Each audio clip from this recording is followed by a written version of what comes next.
여러분 반갑습니다. 1년 한 6개월 전에 여러분들 뵀던 기억이 나는데 다시 이렇게 바이센교회 오게 돼서 너무 기쁘고 또 그때 제가 이르신강교회 부임하기 전에 여러분 한국에 와서 처음 했던 말씀 집회가 여기였는데 다시 오게 돼서 너무 기쁘고요.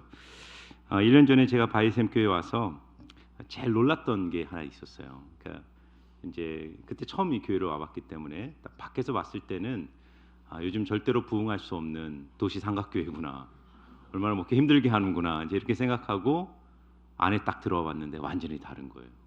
다르다.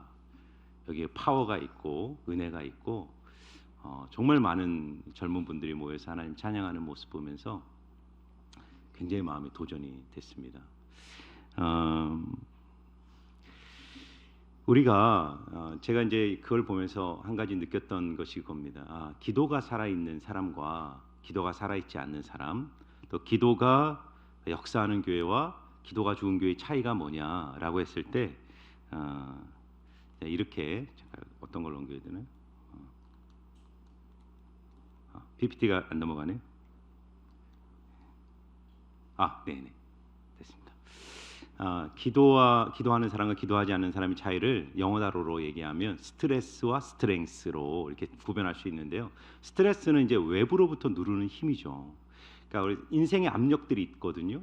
우리가 기도하지 않으면 그 삶의 무게가 스트레스로 다가옵니다. 그러나 이 내면의 기도가 살아있는 사람은 이 내적에서 솟아나는 힘이 있습니다. 기운이죠. 영적 파워죠. 외부의 압력을 이길 수 있는 내적 능력을 갖는 것입니다.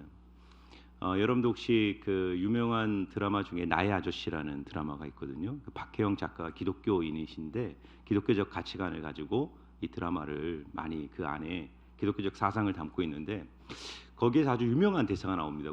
그 남자 주인공이 구조기술사거든요. 건물의 안전성과 내구성을 측정하는 구조기술사인데 그분이 이제 자기가 이렇게 상담해주는 여자 그 후배 직원에게 이런 말을 해요. 모든 건물은 내력과 외력의 싸움이야.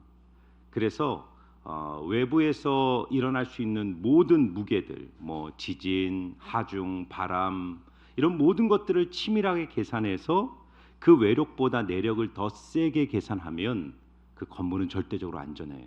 인생도 마찬가지야. 인생도 외력과 내력의 싸움이야. 아무리 외부적 압력이 세도 내력이 강한 사람은 문제가 없어. 이렇게 상담하는 이야기를 들었습니다. 결국 영성이죠. 우리 그리스도인들에게 그 내력은 영성, 영적 파워죠. 내 안에 영적 파워가 있으면 현실의 압력이 아무리 무거워도 문제되지 않습니다. 저는 여러분들이 이번 특세를 통해서 다시 한번 여러분 안에 영성들이 더 뜨거워지고 6개월 동안 달려왔던 그 하나님의 영적 여정을 남은 6개월 더 힘있게 감당하시기를 주의 이름으로 축원합니다. 저는 오늘 야곱의 삶을 통해서 어떻게 우리가 이 영적인 힘을 회복하고 하나님 주신 영적 파워를 감당할 수 있을까 좀 여러분과 나누기를 원합니다. 때로 우리가 인생을 살다 보면요 번아웃이 될 때가 있어요. 여러분들 그런 적 있으신가요? 아무것도 하기 싫고 할 수 없고 무기력해질 때가 있습니다. 어느 주일날 아침에 40대 아들이 권사님이신 어머니께 너무 영적으로 이제 무기력해졌나 봐요. 그래서 어머니께 얘기하는 거. 어머니 저 교회 가기 싫어요. 제가 교회 가기 싫은 이유가 세 가지인데 첫 번째는 교회 가면 제가 주 6일을 일하는데 주일만은 좀 늦게 좀 아침까지 늦잠을 자고 싶어요. 두 번째는요. 교회 가면 나한테 사역을 너무 많이 맡겨가지고 교회 갈 때마다 너무 힘이 듭니다. 세 번째는 교회 가면 이렇게 꼴 보기 싫은 사람이 많은지 눈에 가시 같은 사람이 너무 많습니다. 그러니까 이 권사님이신 어머님이 아들에게 이렇게 말해요. 아들아, 내가 너가 꼭 교회 가야 될 세 가지 이유를 말해줄게. 첫 번째, 교회는 선택이 아니야. 가고 싶다고 가고 가기 싫다고 안 가는 게 아니라 교회는 신앙적 의무를 한다. 꼭 가야 된다. 두 번째는 교회는 사람 때문에 가는 게 아니잖아. 하나님 보고 가는 거야. 그리고 세 번째, 너가 꼭 교회에 가야 될 이유가 있는데 너가 그 교회 담임 목사지 않니? 여러분, 제가 이걸 뭐 농담으로 얘기하지만 목회 스트레스를 견딜 만한 내면의 힘이 없으면요 목사도 주일날 교회 가기 싫은 겁니다. 내면의 힘이 없으면. 인생이 힘들고 영적 탈진이 오는 것은요 환경의 무게 때문이 아닙니다. 내면의 힘이 없기 때문이에요.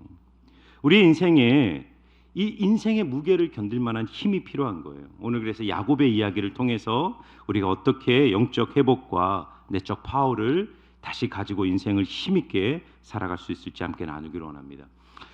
부모를 떠난 야곱이요, 그 형 에서의 칼날을 피해 하란 땅으로 가요. 한 번도 가보지 않는 외삼촌 라반의 집에서 30년을 살게 됩니다. 근데 창세기 31장을 보면 하나님이 어느 날 야곱에게 나타나 베델로 가라 그래요. 베델은 어떤 것이냐면 30년 전에 아버지와 어머니의 품을 떠나서 정말 외롭게 도망가던 그 광야에서 하나님을 만난 곳이 베델이에요. 첫사랑의 자리죠. 하나님께 예배를 하고 하나님께 회심하던 자리였어요.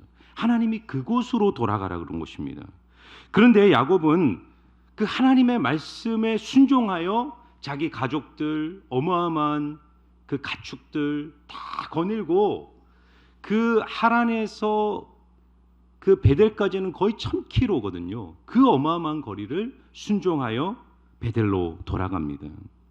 그런데 야곱은요, 베델을 눈앞에 두고 세겜이라는 땅에 정착하게 됩니다. 자, 이 지도를 보시면요, 지금 저쪽 위쪽에 하란이고요, 쭉 내려와서 세겜이라는 곳에 도착합니다. 이게 1000km거든요.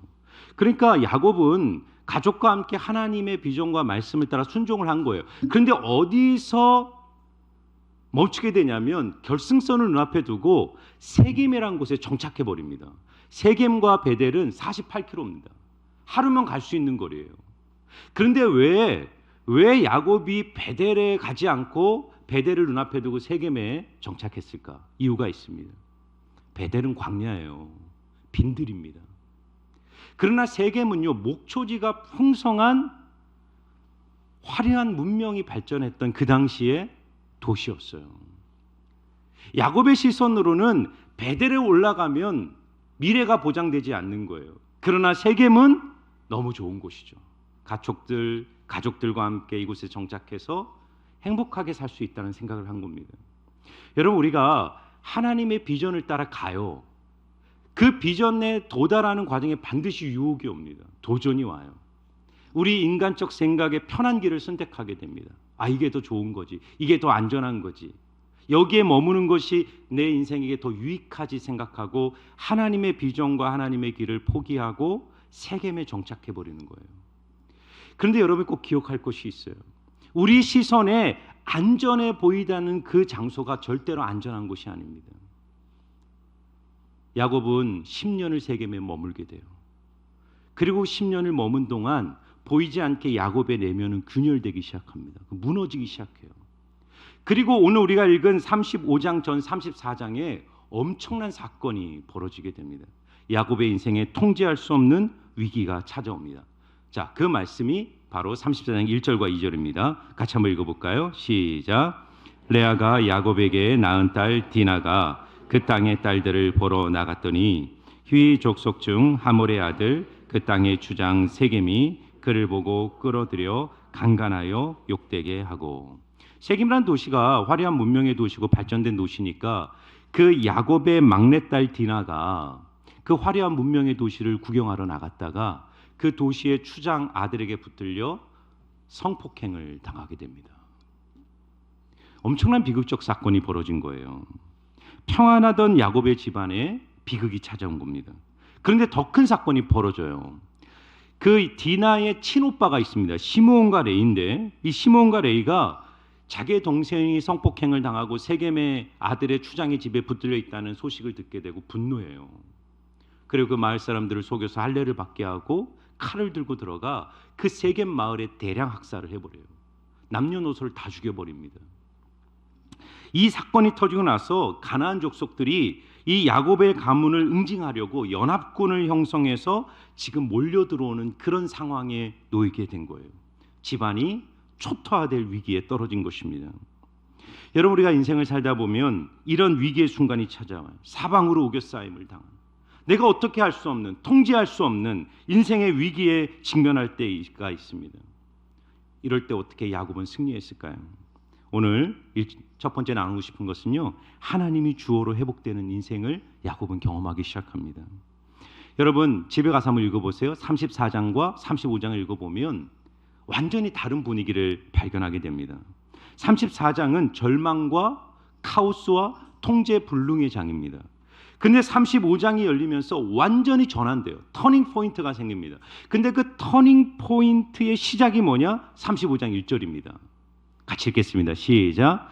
하나님이 야곱에게 이르시되 일어나 베델로 올라가서 거기 거주하며 내가 내 영 에서의 낯을 피하여 도망하던 때에 내게 나타났던 하나님께 거기서 제단을 쌓으라 하신지라. 아멘. 여러분, 우리 인생에 그 돌파구란 말이 있죠. 돌파구. 절대로 해결할 수 없는 그런 사면초가의 상황 속에서 새롭게 풀어지는 전환, 실마리, 인생의 해결책이 있습니다. 우리 그리스도인들에게 돌파구가 뭘까? 인생의 돌파구는 바로 이 문장이에요. 하나님이 야곱에게 이르시되. 하나님이 야곱에게 이르시되. 여러분, 신앙의 사건이라는 것은 뭐냐면요, 인생의 주어가 누구인가를 새롭게 발견하는 사건이에요. 내 인생의 주체가 누구인가, 그것을 새롭게 재확인할 때 인생의 회복이 시작됩니다. 여러분, 야곱은요 30년 전에 베델에서 하나님을 만났어요. 인격적으로 만난 겁니다. 하늘이 열리고 사닥다리가 내려오고 하나님이 천사들이 오르락내리락하고 그 꼭대기에서 하나님이 야곱을 만나주세요. 내가 너와 함께 하겠다. 내가 너의 인생에 동행해 주겠다. 그때 회심을 체험한 것입니다. 그런데 야곱이 베델에서 30년 전에 하나님을 만났지만 그의 인생에 바뀌지 않은 것이 하나 있었어요. 인생의 주어는 나라는 인생관입니다. 하나님을 믿었지만, 하나님이 내 인생에 들어오셨지만 여전히 내 인생의 주어는 나다. 내가 내 인생의 주체라는 인생관은 바뀌지 않았어요. 그러나 오늘 인생의 통제의 능력을 완전히 상실한 야곱에게 하나님이 새롭게 등장하는데 인생의 주어로 등장하기 시작하는 거예요. 오늘 절망의 장이 소망의 장으로 바뀌는 데 있어서 야곱이 한 일이 없습니다. 야곱 아무것도 하지 않아요. 자신의 능력과 힘과 지혜를 발휘하여 모든 것을 해보려고 했지만 야곱이 경험한 것은 절망이었습니다. 그래서 야곱은 무엇밖에 못합니까? 침묵하고 절망하며 하나님의 거룩한 임재 앞에 엎드리는 거예요. 그러자 하나님이 주도권을 잡고 혜성처럼 그의 인생에 다시 등장하는 거예요. 하나님이 야곱에게 이르시되. 여러분의 삶의 문장의 주어는 하나님이십니까? 여러분 자신님. 여러분, 저는 인생에 두 종류가 있다고 생각해요. 하나님이 주어가 된 인생이 있고요, 하나님이 부사가 된 인생입니다. 문장 주어에 보면 하나님이 주어가 된 인생이든 하나님이 부사가 된 인생이든 하나님이 다 등장합니다. 그 인생에 하나님이 있어요. 그런데 하나님이 주어가 된 인생이란 뭐냐면 그 인생의 동사를 하나님이 결정하는 거예요. 내가 무엇을 할지, 어떻게 할지, 어떤 선택을 할지, 어떤 길을 갈지 내가 결정하는 것이 아니라 하나님이 그 인생의 동사를 결정하는 것입니다. 그런데 여러분, 하나님이 부사인 인생이 있어요. 하나님을 찾죠. 하나님을 부르죠. 하나님이 그 인생에 항상 등장하죠. 그러나 하나님은 곁다리예요. 여러분, 영어 공부를 하시는 분은 아시겠지만 부사는 문장 구조에 아무런 영향을 못 미칩니다. 부사는 없어도 그 문장의 형식이 바뀌지 않아요. 여러분, 우리가 하나님이 내 인생의 주어가 아닌 이상 하나님은 언제나 부사예요. 내가 인생의 주어가 되어 인생의 동사를 결정하면서 내 길을 걸어갈 때 하나님이 등장하지만 하나님은 그냥 인생의 곁다리인 거예요. 있어도 되고 없어도 되는 거예요. 하나님이 부사가 된 인생은 내가 필요할 때는 하나님을 찾지만 내 인생의 문제가 해결되면 언제나 하나님은 있어도 되고 없어도 돼요. 야곱의 인생이 그러했습니다. 그런데 여러분, 34장과 35장의 차이가 뭔가요? 34장에서 인간들의 소리와 인간의 행동만 있을 뿐이에요.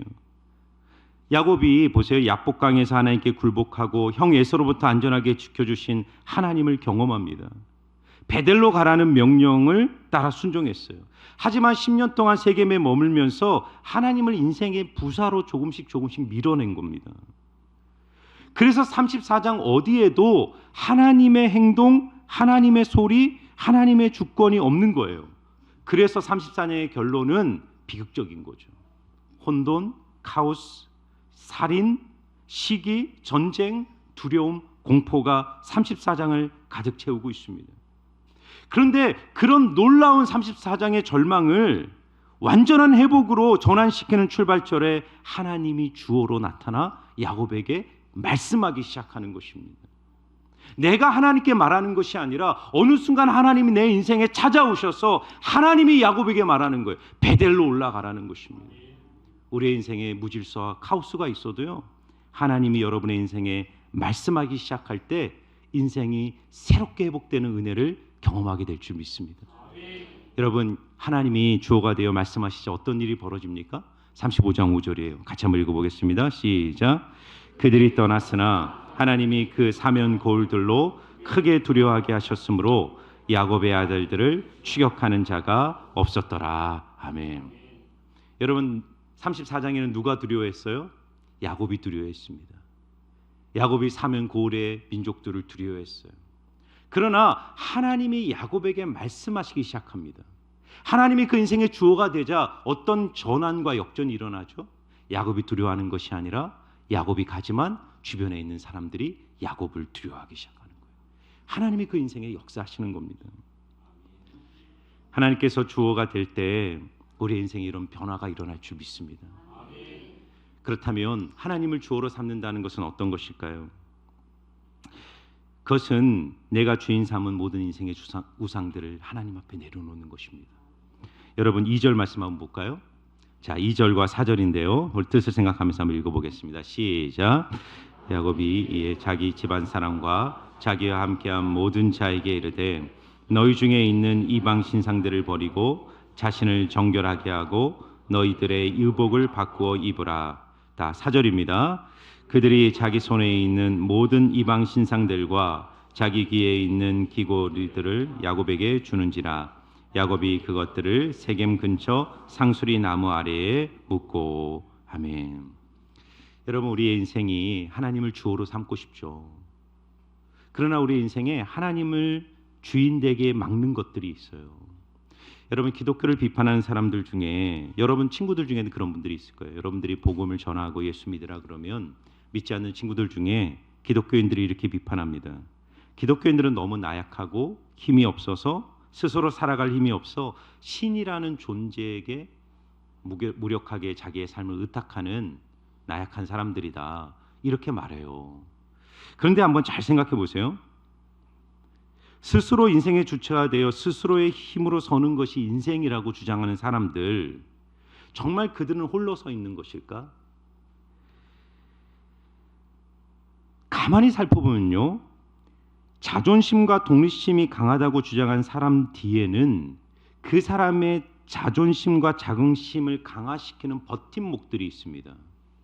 나를 나라고 생각하는 내 인생의 버팀목들이 있는 거예요. 이게 돈일 수도 있고요, 권력일 수도 있고, 가문일 수도 있고, 지식일 수도 있고, 사상일 수도 있어요.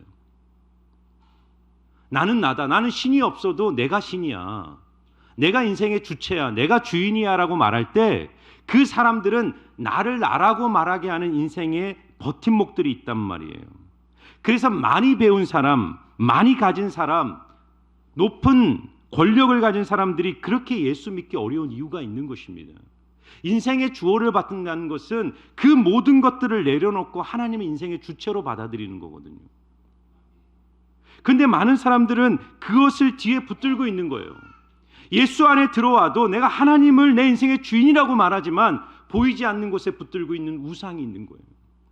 여러분, 야곱 가문이 세겜에서 점점점 하나님을 부사로 밀어내고 스스로 인생의 주체가 되어 살아갈 때 그들이 붙들고 있던 인생의 우상들이 있었던 것입니다. 하나님이 그것을 지적하는 거예요. 자신과 자신들의 가족 간에 하나님을 주어가 아닌 부사로 물어내는 우상들, 재물들, 금고리들, 그리고 그 하란 땅에서 가지고 왔던 드라빈과 같은 우상들, 그 모든 것들을 하나님 앞에 내려놓고 상수리 나무 아래 묻어버리라고 주님이 말하는 것입니다. 하나님이 주어가 된다는 것은 다른 게 아니에요. 내가 하나님 외에 다른 어떤 것에도 소망을 두지 않겠다는 신앙적 결단입니다. 하나님보다 내 인생에 더 소중하고 가치 있고 의미 있게 여기는 것들을 주님 발 앞에 내려놓는 결단이 있을 때, 그때 하나님이 우리의 인생의 주도권을 잡기 시작하는 것입니다. 사랑하는 여러분, 태초에 하나님께서 말씀으로 우주를 창조하셨잖아요. 하나님이 주어가 되어 말씀하시기 시작하자 온 우주가 코스모스가 된 거예요. 코스모스, 질서의 세계, 아름다운 세계가 되는 겁니다. 완벽한 질서와 조화로 구성된 세계가 탄생되는 것입니다. 그런데 아담과 하와가 하나님처럼 되기 위하여 선악과를 따먹잖아요. 사단의 유혹이 뭐죠? 너가 선악과를 먹으면 너가 하나님이 된다는 거예요. 우리 인생에 선악과가 있다니까요. 하나님이 없어도 나를 하나님처럼 만들어줄 거라고 믿는 내 인생에 거짓된 우상들이 있어요. 하나님 앞에 그것을 분별하고 철저하게 주님 앞에 그것을 내려놓기 시작할 때, 깨어졌던 우리 인생의 혼돈들이 다시 회복되어지고 우리의 인생을 코스모스와 같은 아름다운 세계로 만들어내시는 하나님의 놀라운 임재와 영광이 여러분의 삶에 회복될 줄 믿습니다. 두 번째는요, 우리가 베델에 올라갈 때 하나님 우리에게 말씀하시는 것이 하나님과의 첫사랑을 회복하라는 겁니다. 오늘 주어가 되어 말씀하신 하나님께서 야곱에게 요구하는 것은 35장 1절입니다. 자, 같이 읽겠습니다. 시작. 하나님이 야곱에게 이르시되 일어나 베델로 올라가서 거기 도망하던 때에 내게 나타났던 하나님께 거기서 제단을 쌓은지라 하신지라. 여러분, 하나님이 뭐라고 말씀하시냐면 베델로 올라가라는 것입니다. 왜 베델로 올라가라 그러냐면 첫사랑의 뜨거운 감격을 가지고 예배를 회복하라는 명령입니다. 베델은 야곱이 하나님을 처음 만났던 첫사랑의 자리였어요. 하늘이 열리고 사닥다리가 내려오고 주의 천사들이 오르락내리락 하는 것을 보았던 영적인 장소. 베델은 닫혔던 하늘이 열리는 장소였어요. 그곳으로 돌아가서 너가 그때 하나님을 만났던 첫 감격, 첫사랑을 회복하라고 주님은 말씀하시는 것입니다. 여러분, 에베소 교회를 향한 예수님의 책망이 뭐죠? 그러나 너를 책망할 것이 있나니 너희 처음 사랑을 버렸느니라. 그러므로 어디서 떨어졌는지를 생각하고 회개하여 처음 행위를 가지라 말씀하십니다. 여러분, 혹시 여러분들 첫사랑 있으신가요? 대답이 없으시네요. 배우자들이 옆에 계셔서 여러분, 첫사랑이 있는 분들은 첫사랑이 늘 애틋한 기억으로 남아있어요. 근데 첫사랑이 애틋한 이유는 첫사랑을 했던 그 사람이 특별해서가 아니라 그 첫사랑을 했을 때 가졌던 나의 순수한 열정과 애틋한 마음, 그 감정이 특별한 거죠. 여러분, 우리가 관계에 익숙함이 찾아오면 관계가 병들기 시작합니다. 세상의 모든 분야에서 익숙함은 능통함과 통하죠. 뭔가를 열심히 하고 익숙해지면 익숙해지고 능통해져요. 익숙하지 않다는 건 미숙하다는 겁니다. 근데 관계는 달라요. 관계가 익숙해지면 상대방을 가볍게 여기게 됩니다. 상대방에 대한 마음이 가벼워지면 감동과 감사가 사라져요. 하나님과의 관계가 똑같아요.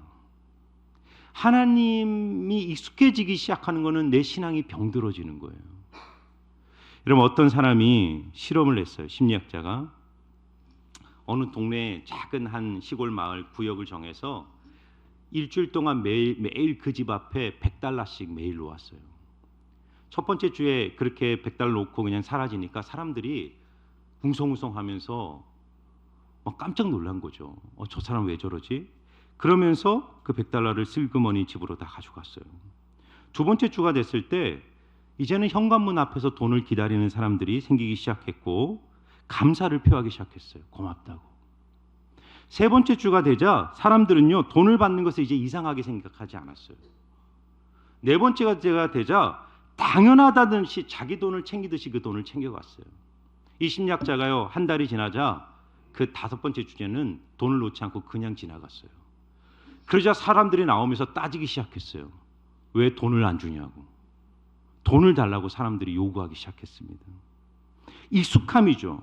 모든 것이 익숙해질 때 당연한 것으로 받고 어느 순간은 감사와 감격이 사라지는 것입니다. 여러분, 야곱의 지금 신앙적 상태가 그렇게 된 거예요.